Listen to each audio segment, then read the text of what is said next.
TWR Монгол байгууллагын найдвар доторх эмэгтэйчүүд хөтөлбөр танд хүрч байна. Бид бол Бурхны сайн мэдээ болон Есүс Христийн найдварыг түгээж буй найдвар доторх эмэгтэйчүүд.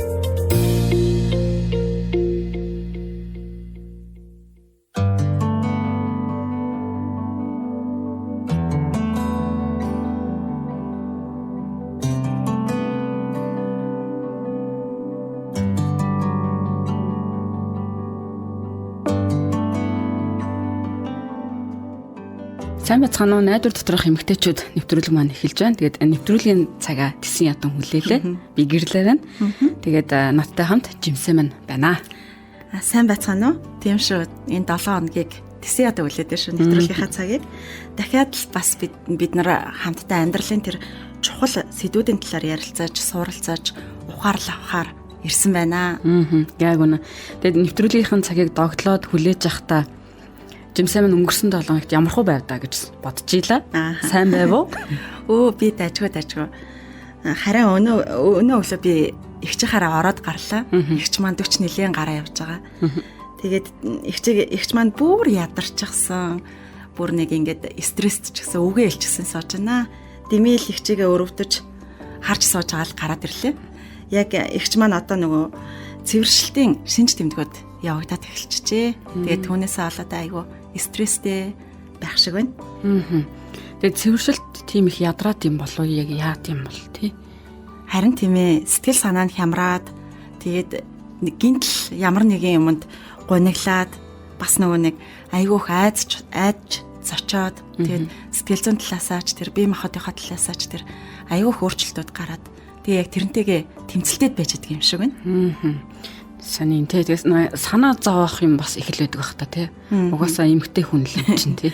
Харин тийм ээ. Би ч ялгаагүй бас. Игч ч гэсэн тий. Гэр бүлийн эхнийхээ төлөө өдөр бүрэл залбирч байна.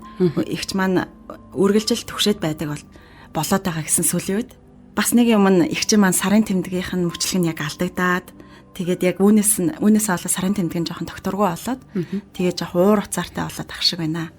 Тэгээ айгүйх санаа зовоод. Тэгээ яг өнөөдрийн нэвтрүүлгээр үүнтэй холбоотойгоор бид нэвтрүүлэгтээ эмэгтэйчүүдийн эмчийг урьсан байгаа. Тэгээ сонсогч таач гэсэн бидэнтэй хамт үргэлжлүүлэн сонсоорой гэж зөвлөмөр байна. Учир нь эрт орой хизээ нэгэн цагт бид нар чи эмэгтэй л хүн болж төрсэн юм чинь тий. Яг энэ асуудалтаас бид нар бүгдээрээ нүүр тулаад яг энэ асуудлыг даван гаргах хэрэгтэй байгаа шүү дээ. Тийм болохоор сонсогч та яг анхаарлаа хандуулад бидний өгөх зөвлөгөөтэй хамт байгаарэ гэж хүсэж байна. Ашгүй дээ. Би бас ер нь талаас мэдээж авмаар санагдчихжээ. Тэгээ ер нь жоохон туршлага судлаад авъя тий.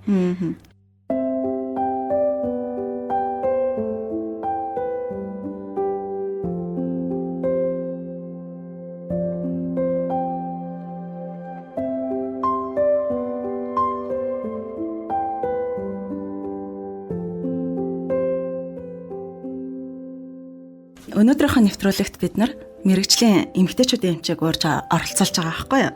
Тэгээд эмчийн нэвтрүүлэгт маань хүрэлцэн ирсэнд баярлалаа. Бидний урилгыг бас хүлээн аваад ирсэнд маш их баярлалаа.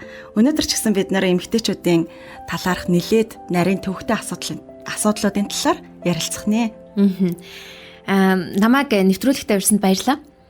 Бүх эмэгтэйчүүд нас цус боловсролоос юу н хамаарахгүйгээр нас ахих үедээ цэвэршилтийн давах хэрэгтэй болдог нь бол байгалийн л нэг үзэгдэл гэсэн үг. Миний хувьд танаа нэвтрүүлэг тэгээд дээрэс нь энэ сэдвийг сонгож сонсогч эмэгтэйчүүдэд боловсрол олох гэж байгаа нь юу н маш их сайн хэрэг байна л гэж харж байна. Баярлалаа. Баярлалаа. Тэгээд ер нь цэвэршилт гэдэг нь яг юу гэсэн утгатай үг юм болоо? Яг энэний талаар та нарийн тайлбарлаад өгөх үү? Цэвэршилт гэж мено гэдэг нь сар гэсэн үг юм. Харин пауз гэдэг нь бидний мэдих зогсолт гэсэн үг байхгүй юу? Тэгээ бидний сарын тэмдэг буюу менстрац хаяа нэг алдагдаж байснаа бүр мөсөн зогсох өөрчлөлтийг бид цэвэршилт гэж нэрлэдэг гэсэн үг. Ер нь бүх эмэгтэйчүүдэд тохиолдох байглаасаа бий болдог өөрчлөлт. Тийм учраас ерөөсөө санаа зовох хэрэггүй шүү заяа гэрлээ. За. Ер нь ихэнх охтын маань биений өмнө 12-оос 16 настай байхдаа ирдэг. Тэгээд охтын даавар нь өөрчлөгдөөд өндгөвч нь боловсрож гүйцсэн өндгөн эс гаргаж эхэлдэг гэсэн үг л дээ. Тэгээд цаашлах юм бол ер нь хүүхэд тээх жирэмслэх боломжтой гэж болно. Энэ үеэс эхлээд эмэгтэй хүн бэлгийн харьцаанд орвол жирэмслэн гэсэн үг шүү заяа. Тэгэд энэ жирэмслэх тээх одоо энэ чадвар нь 30 жил үргэлжилдэг гэсэн үг. За тэгээд дээрэс нь 45-аас 55 насны эмэгтэйчүүдийн сарын тэмдгийн мөчлөг нь өөрчлөгддөг энэ насандаа. 45-аас 55 насандаа. Сарын тэмдэг нь үе тогтмол биш болоод тэгэл заримдаа тасалдаал тэг бүрсүүлдэ ингэж байхгүй болчдөг, зогсчдөг гэсэн үг. Ингээд эмэгтэйчүүд үр хүүхэд тээж жирэмслэх боломжгүй болж байгаа гэсэн үг. Цэвэршнэ гэдгийг цаашлаад. Зарим эмэгтэйчүүдийн хувьд эрт буюу ер нь 40 настайдаа. За бүр оройтлоо гэх юм бол 60 нас гарсан хойноо цэвэршиж болдог. Гэхдээ эдгээр тохиолдолд нэг их олон хүнд бол түгээмэл биш байдаг. Яг л нөгөө түрүүний бидний ярьсан шиг 45-аас 55 нас гэсэн үг шүү. Заяа. Онцгой тохиолдлоо тайхан тийм. Аха. Ер нь эмэгтэй хүн бүхэн цэвэршдэг ч гэсэндээ хүн болгонд нь өөр шинж тэмдэг илэрдэг. Тэгэд өөр ингээ илэрч гарч ирээд байна гэсэн үг шүү дээ, тий. Тэгээ энэ талаар би жоохон дэлгэрэнгүй яриад хөө. Яг би өмнө нь сонсчихсан. Өсвөр насны хүүхэд шиг зан аран шинтэй сэтгэл зүйтэй болчдаг гэд. Ааха. Ер нь яг тийм. Яг л тэгш хүүхэд шиг болчдаг. Арга ивэг нь алах гэж нилээл юм болно да. Тэгээ цэвэршилтийн үед эмэгтэйчүүдийн бие махбод болон бүр сэтгэл санааны хувьд бүр ингээд нэг докторгүй асуудалтай болж эхэлдэг гэсэн үг шүү заяа. Эмэгтэй хүний өндгөвч эстроген даавар үйлдвэрлэхэ болох үйл явцыг л ер нь цэвэршилт явагдаад байгаа гэж хэлээд байгаа штэ. Энэ даавар нь цуснаас ясанд кальцийг шингээхэд нь тусалдаг. Эстроген багаснаас болоод ясанд кальцийн агуулмж багасаад за яс сэрэгжиж эхэлдэг гэсэн үг. Энэ үед нь алхах дасгал хийх, за тэгээд дээрэс нөгөө идэвхтэй хөдөлгөөнтэй байх, агаар салхинд гарах, гэрийн ажил хийх нь бидний ясыг хүчлээ байхлахад тусалдаг гэсэн үг. Нөгөө сул дорой амархан гэмтээд байхгүй гэсэн үг шүү дээ, тий. За ялангуяа цэвэршиж байгаа энэ үед кальц зөвхөн ясны бүтцэд хэрэгтэй байдаггүй. Бүр цаашлаад эрүүл мэндэд ялангуяа зүрхэнд чухал хэрэгтэй болдог. Тэгэхээр эмчээ цэвэршилтээс бид одоо бид бий олж байгаа өөрчлөлт нь ер нь ямар нөлөөтэй байдаг юм болоо? Бас хэцүү байх юм болоо? Илүү бас энэ талаар илүү юм тодорхой мэдээллийг биднэрт өгч болох уу? Ааха. Цэвэршилтийн ер нь хамгийн түгээмэл шинж тэмдгийн нэг бол халууд өөх явдал байдаг. Ингээл юусэн халууд өгөөл байдаг. Тэгээ баян хөлрөөд байдаг. Тэгээд харч нөгөө бачимдах нь шүү дээ. Угаасаа ер нь дотор ингээ халууд өгөөд байвал гизүүдэндээ. Яг л тийм гэсэн. Таны нүүр хүзүү улаагаад гинэд халуун оргиод тавчтаад эхэлчихдэг. Эсвэл гинэд хөлрөөд л тэгснэ ингээ чихүүц гүрээл ингээл огцом даараал. Гормоны энэ олон өөрчлөлтөөс болоод маш олон эмэгтэйчүүд ерөөсөө унтаж чадхаа болчихдог. Тэгээ нойр гүйдэлтэй болдог. Нойр дутуу болохоор уцаартай болно. Гэр орны энгийн ажиллаа ч гэсэндээ хийж чадахгүй ер нь хэцүү зүйлүүд маш их түгээмэл амьдрал дээр тохиолддог гэсэн үг байхгүй юу? Тэгэхээр жимсээ. Игчтэй цэвэршилтийн үеийн биед гардаг эдгээр өөрчлөлтүүд нь сэтгэл хөдлөл, за эсвэл түүний мэдрэмжид нөлөөлдөг гэдгийг хэлж өгөөд өөрчлөлтөнд бэлэн байхад нь сайн тусалж өгөөрэй заяа. Сэтгэл хөдлөл, зан ааш нь ингээд нэг докторгүй болоод байхаар гэр бүлд янз бүрийн харилцааны асуудал яг энэ үед бол үүсэж эхэлдэг. Тэгээ зарим эмэгтэйчүүд тайлбарлах боломжгүй бүр сэтгэл гутралыг хүртэл мэдэрдэг. Тэгээ энийг бол хүнд хэлж чадахгүй байгаад байна шүү дээ, тий. Удаан хугацааны туршид уйдгар гуниг итгэл найдваргүй болсон үед санагдаад хүчтэй сэтгэл хөдлөлийн дарамтанд бүр цаашлаад орж эхэлдэг гэсэн. Энэ үед гэр бүлийнхэн л их чухал үүрэх ролтой байна гэсэн. Ойлгож өгөх. Яг үлээцтэй андаад. За тэгээ одоо эсэд нь хэлэх зүйл нь гэх юм бол ерөөсөө санаа зовнилоо нэмэхгүй байхад л анхаарах хэрэгтэй. Илүү дутуу зүйл санаа зовох хэрэггүй. Цэвэршилтийн үед таны бие махбод сэтгэл санаанд янз бүрийн өөрчлөлтүүд мэдрэгдээд ер нь юунаас ч болж хямарч магадгүй. Энэ үед эдгээрийг ямар аргаар шийдэхдээ л илүү санаа тавьж эхлэх хэрэгтэй. Тийм бай тээ. Тэгээ ер нь хямарч янз янз болоод ингээд сэтгэл санаа тавгуурхэж байгаа л хинт хэлэхөө яах вэ ийх үү гэсний оронд хин нэгнээс тусламж авахаасаа нэг их цааргалаад ах хэрэггүй. Эргэн тойрны хүмүүс нь ч гэсэндээ насны хувьд анзаараад мэдчихэж байгаа учраас эдгээр хүмүүстэй энэ эмэгтэйчүүдтэй илүү анхаарал тавих хэрэгтэй. Тийм байна те. Би нэг жишээ ярих уу. Яг манай эргэн тойрны хүмүүст миний эргэн тойрны хүмүүст яг бас болоолго юм байна л да.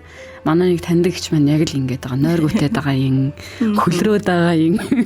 Ер нь бол анхаарах хэрэгтэй юм байна те. Ихчтэй бас туслах хэрэгтэй юм байна. Заримдаа би нөгөө унтаж чадахгүй ер нь шөндөө гүн ойр авч чадахгүй байгаа. Гэхдээ энэ нь одоо ер нь бол цэвэрлэлттэй холбоогүй л дээ. Ямар нэг байдлаар нойрны юмунд гэхээсээ илүүтэйгээр орондоо би нөгөө чимээгүй залбирах аргыг л ер нь сүүлийн үед хэрэгжүүлээд сонгоод байгаа. Яг зөв тийш үү те. Тэр чин л айгуу чухал хэрэгтэй арга байна. Бидний урилгыг хүлээн авч өөрийн үнэтэй мэрэгжлийн зөвлөгөөгөө өгсөн танд баярлалаа. Таны өгсөн зөвлөгөө манай сонсогчдын маань амьдралд магадгүй энэ цэвэршилтийн асуудлыг туулаад явж байгаа. Яг энэ эмэгтэйчүүдийн амьдралд маш үнэтэй зөвлөгөө байсан гэдэгт итгэж байна. Та хоёрт ч гэсэндээ урьсанд баярлалаа. Баярлалаа.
Миний хүч бодох эзэн миний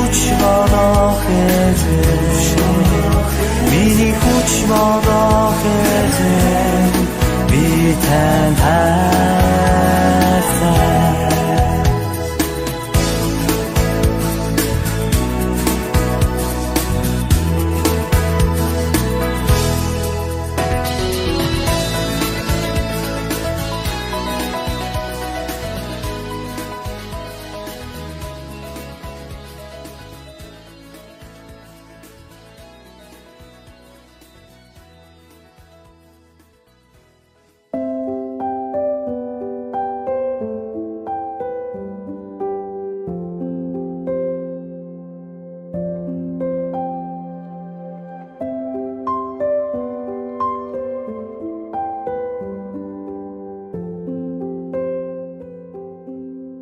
зарим шөнд би бүр сайн нөгөө гүн ойрондоо унтаж чадахгүй байгаа юм. Гэхдээ энэ нөгөө цэвэршилттэй холбоогоо асуудал л да. Гэхдээ яг энэ үед би нойрны юм уухаас илүүгээр би яг энэ үед бурхан руу хандаад чимээг өхөн залбирах арга замыг ерөн сүүлийн үед хайгаад ерөн сүүлийн үед яг энийг туршиж үзээд байж байгаа. Зөв шүү те. Харин тийм хамгийн сайхан нь бурхан бидэн шиг нөгөө байнгын нөгөө хуурч өөрчлөгдөж хувьсаад байдаггүй тий. Хямарч бас арга нь мухардаад ямар нэгэн аргаа олохгүй байдаггүй. Харин өчигдөр яг ямар байсан бурхан өнөөдөрч маргаашч ирээдүйдч яг хിവэрэ байдаг бурхан гэдэгт би итгэж байгаа. Тийм шүү. Тэгэд өнөөдөр бас нэг зочин буюу манай чимгээгч ирсэн байгаа. Тэгээд чимгээгч бидэнд хувиран өөрчлөгддөггүй тэр гайхалтай бурхны талаар ярилцахаар ирсэн байна. Танд энэ өдрийн мэнд хүргэе. За баярлалаа. Ингээд радиог маань сонсож байгаа бүх сонсогчдаа энэ өдрийн мэндийг хүргэе. За өөрчлөлтийн тухай ярилцъя тийм ээ. Юуны төрөнд. За энэ бидний амьдралд ер нь бол байж л байдаг зүйл тийм ээ. Хүмүүс бидний бие махбод өөрчлөгддөг. За энэ нь бурхны төлөвлөгөө юм да. Харин тэгэхээр энэ их хойсгонсон, тогтворгүй, хямарсан өөрчлөгдсөн байдал нь хүмүүсийг стресстүүлдэг штэ. Тэгэхээр хүмүүст айдас түгшүүрт автах, ханшрах, за тэгэл сэтгэлээр унах, ганихрах гэх мэт мэдрэмжүүд бий болдог. Христэд итгэгчид бид бол бурхан бол хизээж хувирдгүй, бидэнтэй үргэлж харилцаатай байж мөнхийн найз маань байхыг хүсдэг гэдэгт итгэдэг шүү дээ. За миний хувьд би 9 билүү 10 настай байхдаа Христэд итгэсэн. За эхэндээ надад хэцүү гэж бодогдсон. Бүх санаа зовоосон зүйлээ бурханд хандан залбирч надад туслаач ээ гэж гуйдаг байлаа.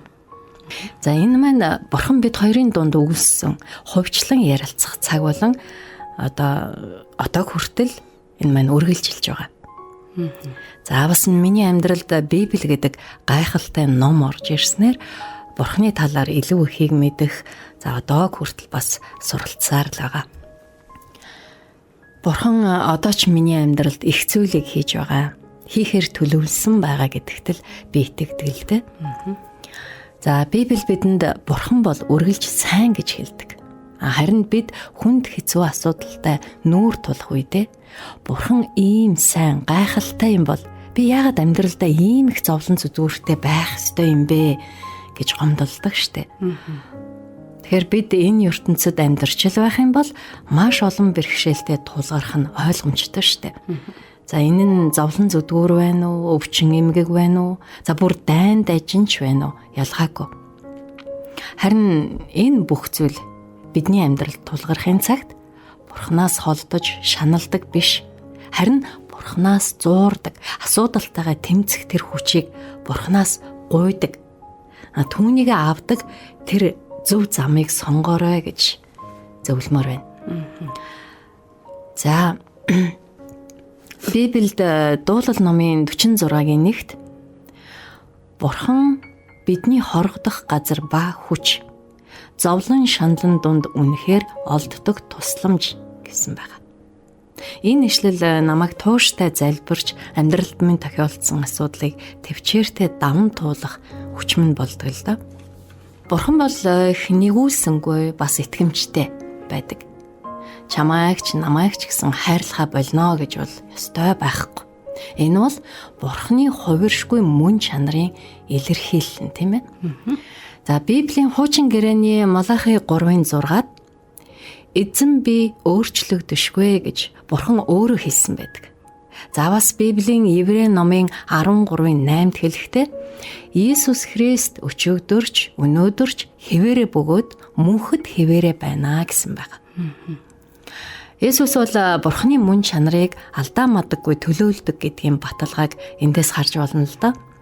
За тэгэд энэ мэтчлэнгээр бид Библиэс хаа сайгүй Бурхны хувирч өөрчлөгддөггүй нандин чанарыг олж уншиж болно.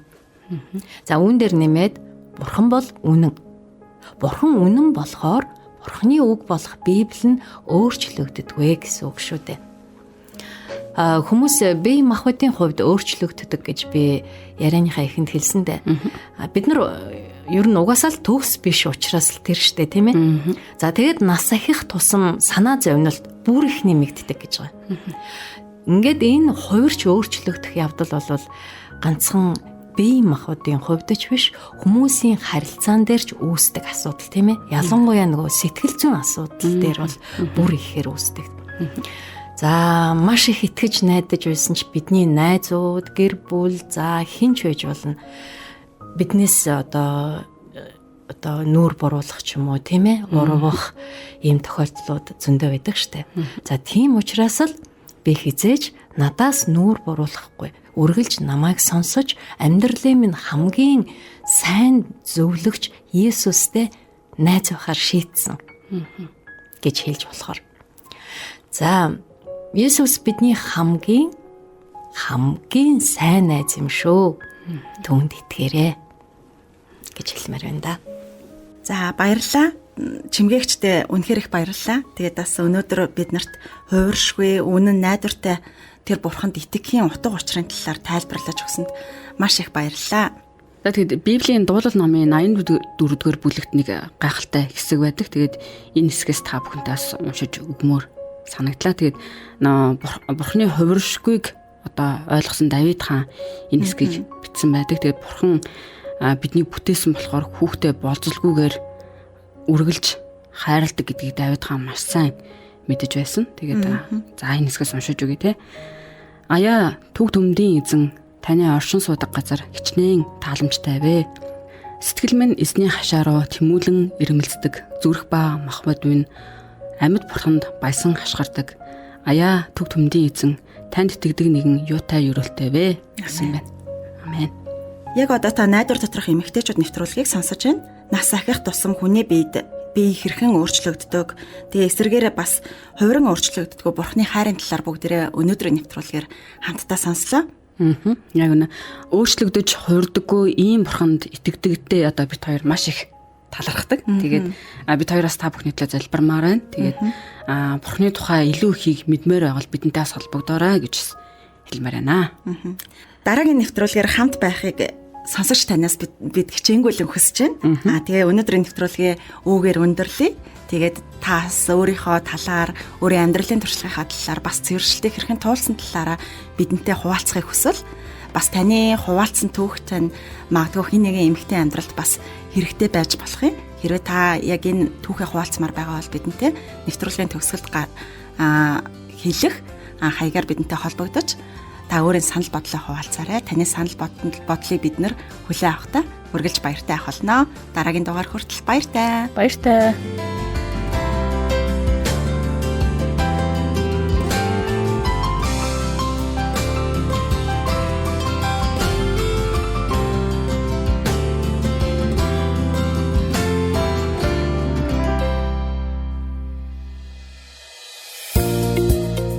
TWR Монгол байгууллагын найдвар доторх эмэгтэйчүүд хөтөлбөрийг хүлээн авч сонслоо. Та бидэнтэй холбогдохыг хүсвэл TWR Women of Hope Mongolia Instagram болон Facebook пэйж хуудасаар мөн 90700751 дугаараар холбогдоорой. Нэвтрүүлэгтэй холбоотой таны санал сэтгэлийг бид хүлээн авахдаа баяртай авах болно.